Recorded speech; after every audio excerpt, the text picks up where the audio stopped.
தலைவர்களுக்கும் இந்த பல்லடம் வீத லீடர்ஸ் ஃபவுண்டேஷனுடைய ஒருங்கிணைப்பாளராக இருக்கக்கூடிய அக்கா ஜெயபிரபா அவர்களுக்கும் என்னுடைய அன்பார்ந்த வாழ்த்துக்களை தெரிவித்து, அதன் பிறகு நம்மால் அதை சரி செய்யக்கூட முடிவதில்லை. சிறு சிறு பிரச்சனைகளை அங்கங்க சரி பண்ணணும். குறிப்பாக அடிமட்ட அளவில் சமுதாயத்தினுடைய அடிப்படை நல்ல மனிதர்கள் அங்கே இருக்கும் பொழுது சின்ன சின்ன பிரச்சனைகளை தங்களுடைய பிரச்சனையாக பார்த்து கொள்வார்கள் என்பது நம்முடைய நோக்கம். அது விவசாயத்தில் இருக்கலாம், கல்வியில் இருக்கலாம், பொருள் இல்லாதவர்களுக்கு பொருள் கொடுப்பதில் இருக்கலாம். இது எல்லாம் கூட ஒரு அடிப்படை மாற்றமாக செய்ய ஆரம்பிக்க வேண்டும் என்கின்றதற்காக இந்த அறக்கட்டளை ஆரம்பித்து அரவக்குறிச்சியில், அதன் பிறகு கிளை அமைப்பாக தென்னிலை, கரூர், அதன் பிறகு பரமத்தி வேலூர், ராசிபுரம், தாராபுரம், இன்று நம்முடைய பல்லடத்தில் வீத லீடர்ஸ் அறக்கட்டளை உதயமாக இருக்கு. நம்முடைய ஐயா அங்கே இருக்கிறாங்க, வள்ளுவர் ஆர்ட்ஸ் காலேஜினுடைய ஐயா அங்கே இருக்கிறாங்க. அவருடைய கல்லூரியில் 4 ஆண்டுகளுக்கு முன்பு இதை ஆரம்பித்து வைத்தோம். நம்முடைய நோக்கம் வேகமாக ஒரு இடத்திற்கு செல்வதை விட ஒரு பகுதியிலிருந்து மக்களை ஒருங்கிணைத்து அந்த பகுதியில் ஒரு அடிப்படை மாற்றத்தை ஏற்படுத்திய பிறகு அடுத்த ஒரு பகுதிக்கு செல்ல வேண்டும் என்பதில் ரொம்ப தெளிவாக இருக்கின்றோம். அதனால்தான் 4 ஆண்டுகள் கடந்து இன்னைக்கு 5வது அலுவலகத்தில் அடியெடுத்து வைக்கின்றோம். மிக வேகமாக நாம் செல்லக்கூடாது. ஒரு 10 அலுவலகம் 50 அலுவலகம் என்று சொல்வதை விட அது 1, 2ஆக இருந்தாலும் கூட அடிப்படையில் ஒரு மாற்றம் நடந்திருக்க வேண்டும் என்கின்ற எண்ணம். குறிப்பாக இந்த மேடையில் இருக்கக்கூடிய எல்லோருமே 2020 ஏப்ரல் மாதத்திலிருந்து நம்மோடு பயணம் செய்யக்கூடிய அன்பு நண்பர்கள். அவர்கள் எல்லாம் ஒரு அலுவலகத்தினுடைய பொறுப்பாளர்களாக, ஒரு ட்ரைனிங் ப்ரோக்ராமினுடைய பொறுப்பாளர்களாக, சில பேர் முழுமையான வாலண்டியர்ஸ், அதாவது 24 மணி நேரம் கூட வீத லீடர்ஸ் அறக்கட்டளைக்கு நேரம் கொடுக்கக்கூடியவர்கள், நிறைய நண்பர்கள் பகுதி நேரம் கொடுக்கக்கூடியவர்கள், எல்லோரும் இணைந்து இந்த அறக்கட்டளையை இந்த அளவு கொண்டு வந்திருக்கிறார். இந்த அறக்கட்டளை கொஞ்சம் வித்தியாசமான அறக்கட்டளை. தமிழகத்தில் இருக்கக்கூடிய எத்தனையோ அறக்கட்டளைக்கு பார்க்கும் பொழுது கொஞ்சம் வித்தியாசம். குறிப்பாக யாருடைய புகைப்படமும் இருக்காது. ஆரம்பிக்கப்பட்ட நாங்கள் எல்லோரும் இருந்தாலும் கூட முதன்மை சேவகன் என்கின்ற ஒரு பட்டம் மட்டும் எனக்கு இருக்கு. ஆனால் ஆரம்பித்தவர்கள் இங்கே இருக்கக்கூடிய எல்லோரும் சேர்ந்து ஆரம்பித்திருக்கின்றோம். அதுவும் குறிப்பாக இந்த அறக்கட்டளையினுடைய சீஃப் எக்ஸிக்யூட்டிவ் ஆஃபீஸராக இருக்கக்கூடிய டாக்டர் பிரபாகர் அவர்கள், நாங்கள் இருவரும் 8வது, 9வது, 10வது ஒன்றாக படித்தோம். அதன் பிறகு அவர் மருத்துவம் படித்து டாக்டர் ஆயிட்டாங்க. கரூர் அரசு மருத்துவக் கல்லூரியில் ப்ரொஃபஸராக இருந்தாங்க, டாக்டராக இருந்தாங்க. அவரும் முழு நேரமாக தன்னை ஈடுபடுத்திக் கொண்டு இங்கே வர வேண்டும் என்கின்ற நோக்கத்தில் இன்னைக்கு ஃபுல் டைம் வாலண்டியராக அவர் இன்னைக்கு வந்து CEO ஆஃப் த ஃபவுண்டேஷனாக இருக்கிறார். அதே போல் இங்கே இருக்கக்கூடிய நம்ம அன்பு தம்பிகள், ஒரு தம்பி பேசினார், பாஸ்கர் பேசினார், அவரோடு இருக்கக்கூடிய அன்பு தம்பிகள் எல்லோரும் முழுமையாக தன்னுடைய வாழ்க்கையை 4 ஆண்டு காலமாக இதை அர்ப்பணித்து முழு நேர பணியாக செய்கிறாங்க. இந்த எத்தனையோ இடத்துல டிஷர்ட் போட்டிருக்காங்க வாலண்டியர்ஸ், நம்முடைய அன்பு தம்பிகள் எல்லாம் சகோதரிகள் இருக்கிறாங்க. அவர்களும் வேறு வேறு வேலை செய்தாலும் கூட ஐடி கம்பெனி இன்ஜினியராக இருப்பாங்க, வேறு ஏதாச்சும் தொழில் பண்ணுவாங்க, விவசாயம் பண்ணுவாங்க. அவர்களும் பகுதி நேரத்தை இதற்கு ஒதுக்குறாங்க, வேற ஒரு நிகழ்ச்சிக்காக.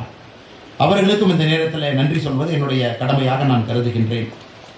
எனக்கு நம்பிக்கை இருக்கிறது, இந்தியா நன்றாக இருக்க வேண்டும் என்றால் ஒற்றை எண்ணம் படைத்த அடிப்படையிலே மாற்றத்தை உருவாக்க வேண்டும் என்று நினைக்கக்கூடிய தலைவர்கள் அடிப்படையிலே உருவாக்க வேண்டும். அது நம்முடைய கடமையாக கருதுகின்றோம். குறிப்பாக என்னை போன்றவர்களுக்கு வாழ்க்கை நிறைய கொடுத்துருக்குதுங்க, அனுபவத்தை கொடுத்துருக்கு. ஒரு காவல்துறை அதிகாரியாக இந்தியாவில் பல பகுதிகளுக்கு சென்று படிப்பதற்கு ஒரு வாய்ப்பு.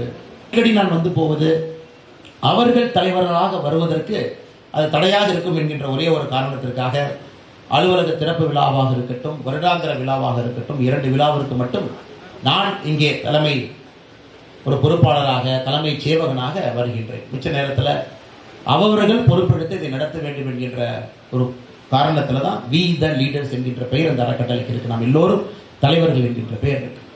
ஆனால் எனக்கு நம்பிக்கை இருக்கிறது, வருகின்ற காலத்தில் இதிலிருந்து வரக்கூடிய மனிதர்கள், அவர்களுக்கு இதில் ஒரு நிம்மதி கிடைக்கணும், ஒரு ஆனந்தம் கிடைக்கணும், மக்களுக்கு சேவை செய்வதன் மூலமாக அவர்களுக்கு ஒரு மகிழ்ச்சி கிடைக்கணும். அதற்கு நிச்சயமாக வீத லீடர்ஸ் அமைப்பு அவர்களோடு இருக்கும் என்கின்ற முழு நம்பிக்கை இருக்கு.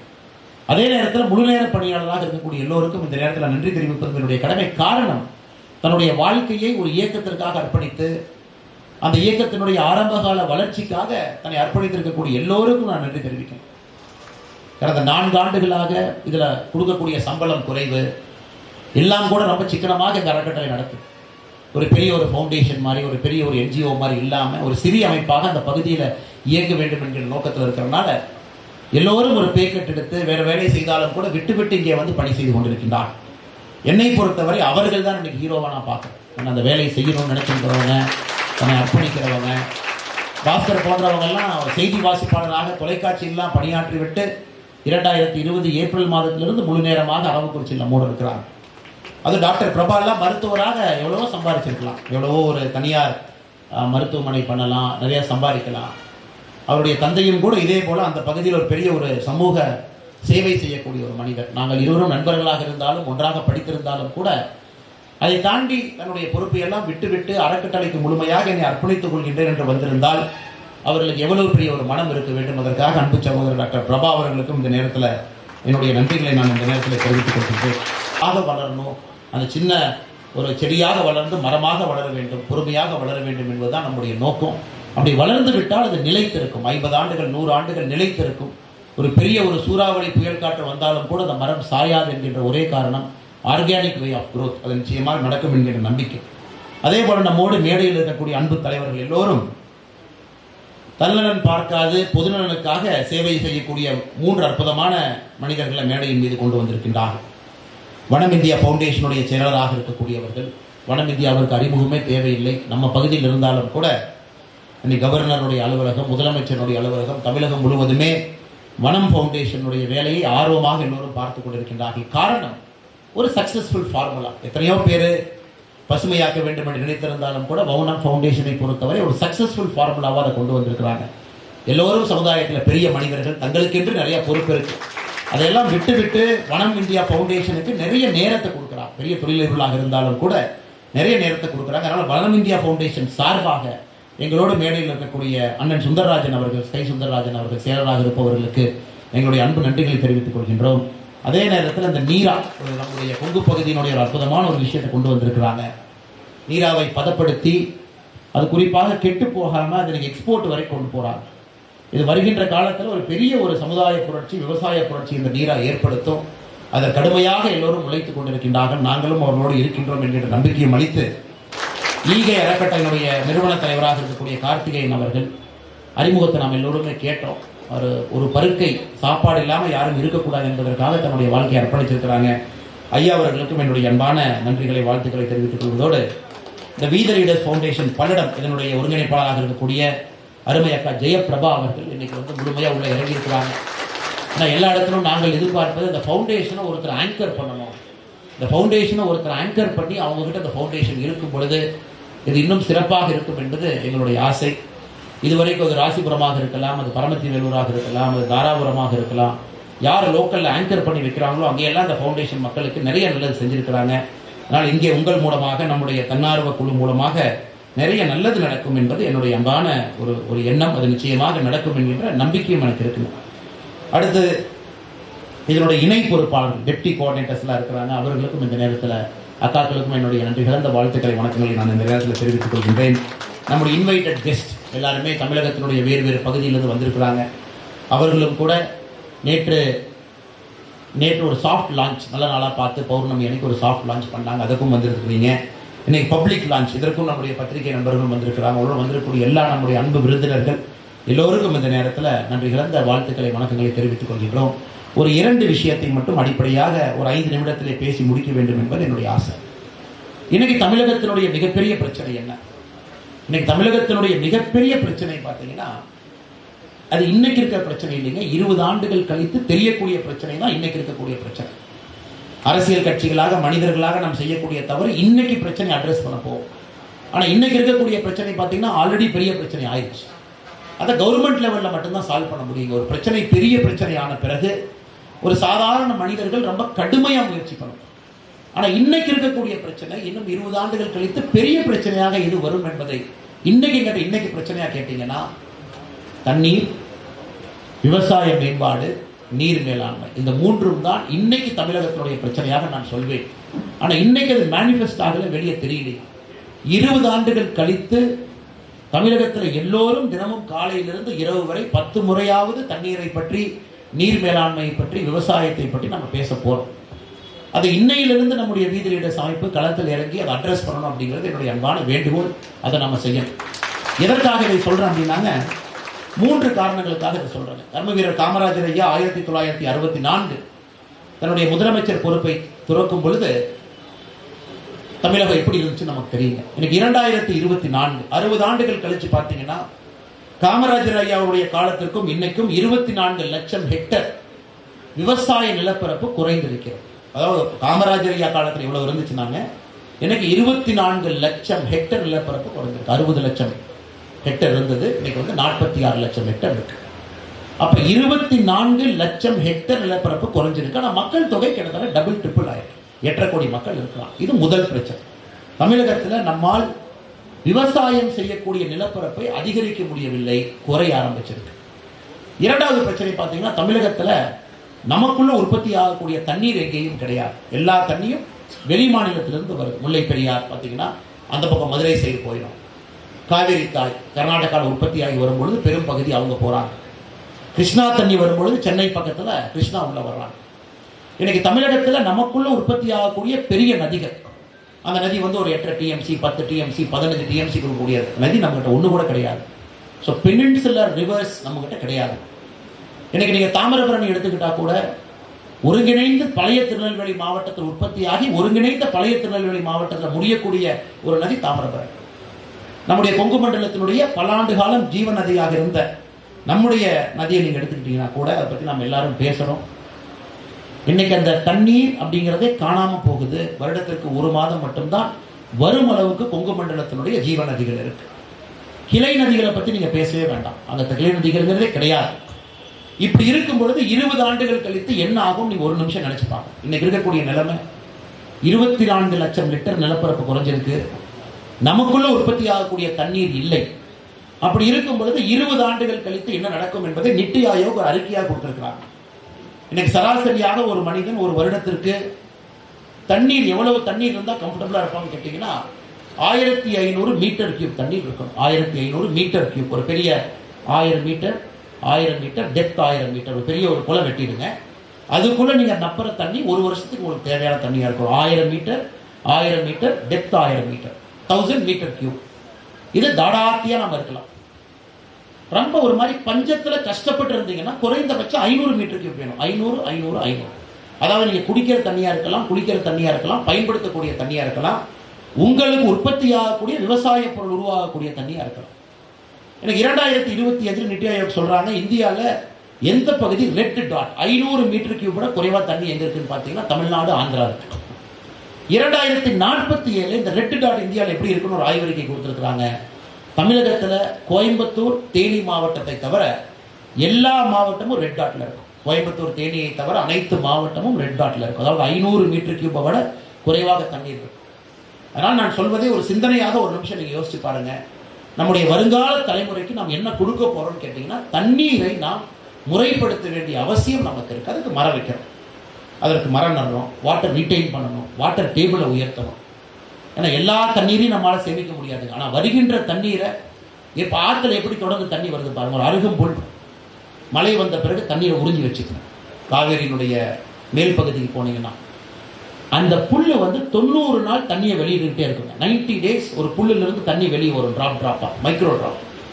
அந்த 1000 கோடிக்கணக்கான புற்கள் அங்க இருக்கும் பொழுது அதிலிருந்து வரக்கூடிய தண்ணீர் தான் ஆற்றுல வரக்கூடிய தண்ணீரா இருக்கும். நிறைய பேர் நீங்க யோசிப்பீங்க, அது எப்படி ஆற்றுல தண்ணி வந்துகிட்டே இருக்கும். ஒரு மழை பெய்ஞ்சிருச்சு, ஆற்றுல தொடர்ந்து தண்ணி வருது.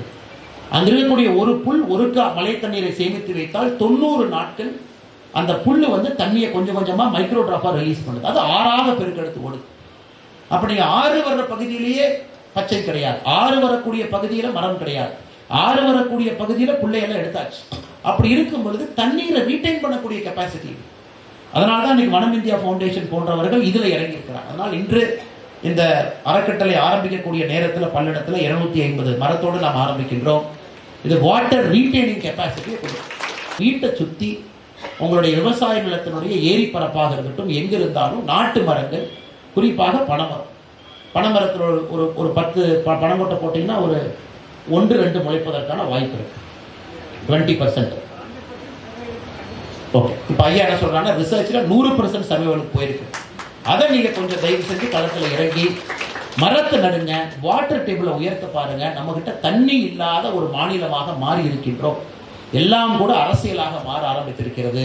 அதனால மரம். இரண்டாவது, நீர் மேலாண்மை. இன்னைக்கு நீர் மேலாண்மை அது ஒரு அறக்கட்டளையாக செய்வது கஷ்டம். இந்த பகுதி பார்த்தீங்கன்னா ஆனமலை நல்லாறு திட்டத்தை கொண்டு வரணும், நிறைய விவசாய திட்டத்தை கொண்டு வரணும், நீர் மேலாண்மை உயர்த்தணும். பிஏபி கனால் எப்படி இருக்குன்னு பார்க்கணும், கடைமடைக்கு தண்ணீரை கொண்டு போகணும். அது ஒரு அறக்கட்டளையாக நாம் செய்கின்ற வேலை ரொம்ப கஷ்டமாக போயிடும். ஆனால் நீர் மேலாண்மையினுடைய அவேர்னஸ் நீங்கள் எடுக்க வேண்டும் என்பது என்னுடைய அன்பான வேண்டுகோள். நீர் மேலாண்மை இதற்காக முக்கியம். விவசாயிகிட்ட குறைவான தண்ணீரில் உற்பத்தி ஆகக்கூடிய பொருட்களை நீங்கள் விவசாயம் பண்ணுங்க. கேஷ் கிராப்பை அதிகமாக போடாதீங்க. இன்னைக்கு பார்த்தீங்கன்னா எல்லாருமே தென்னை மரம் வந்துச்சு, தென்னை மரம் வந்து வேலை வரலன்னு சொல்லிட்டு இன்னைக்கு பாக்குக்கு போக ஆரம்பிச்சிடும்.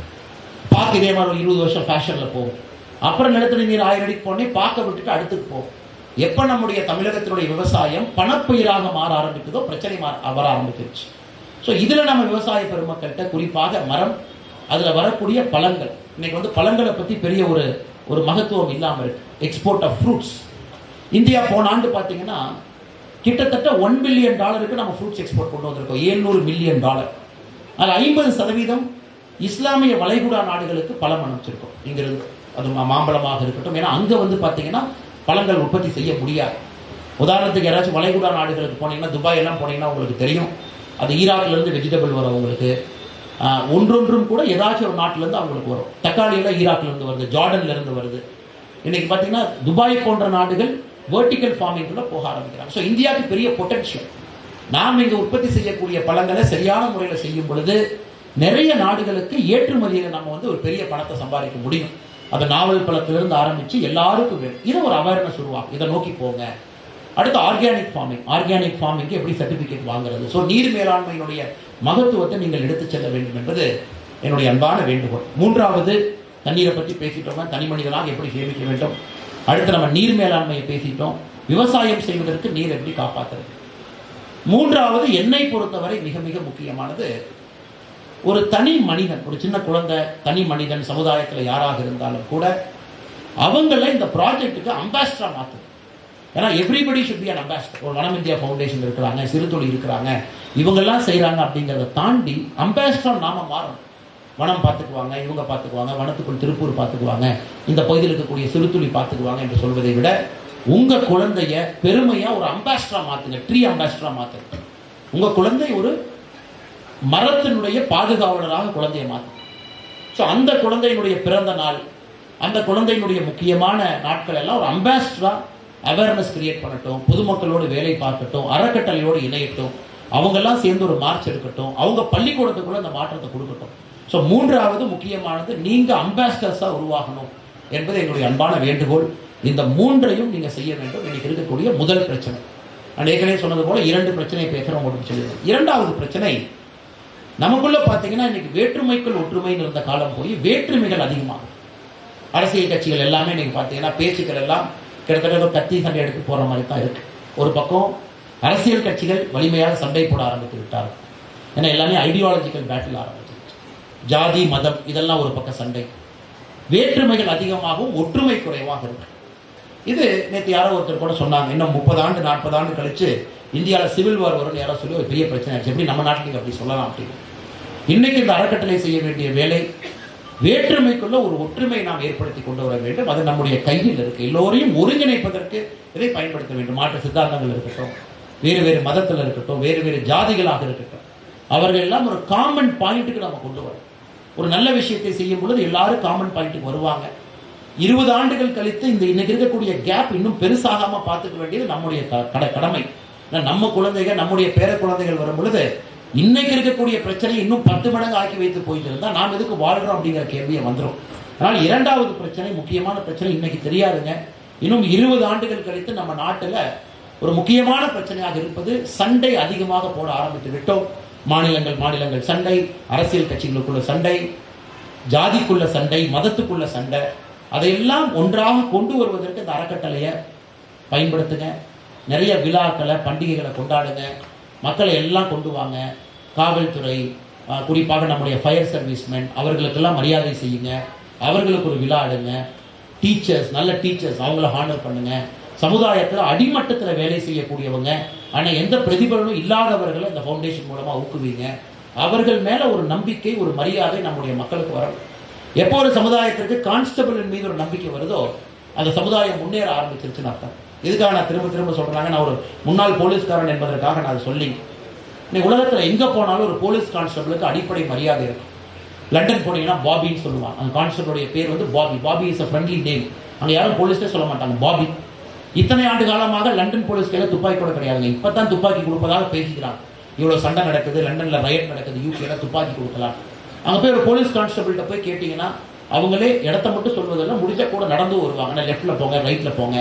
Japan, most of the European countries, America, அந்த பப்ளிக் சர்வீஸ் ரொம்ப ஃப்ரெண்ட்லியா இருப்பாங்க. ஏன்னா மக்கள் அவங்கள மதிப்பாங்க, மக்கள் அவங்கள டபுள் மரியாதை கொடுப்பாங்க. அவங்க ஒரு ஆர்மிக்காரர் ரோட்ல நடந்து போறாங்கன்னா எந்த வேலையாக இருந்தாலும், அமெரிக்காவில் நான் பல இடத்துல பார்த்துருக்கேன், நீங்களும் பார்த்துருப்பீங்க, எந்திரிச்சு நின்று நீங்க அந்த நாட்டுக்காக செய்யக்கூடிய பணிக்காக நான் நன்றி சொல்றேன், வாழ்த்துக்கள் சார் அப்படின்னு சொல்லிட்டு தான் அந்த கிரௌட் நடந்து போவாங்க.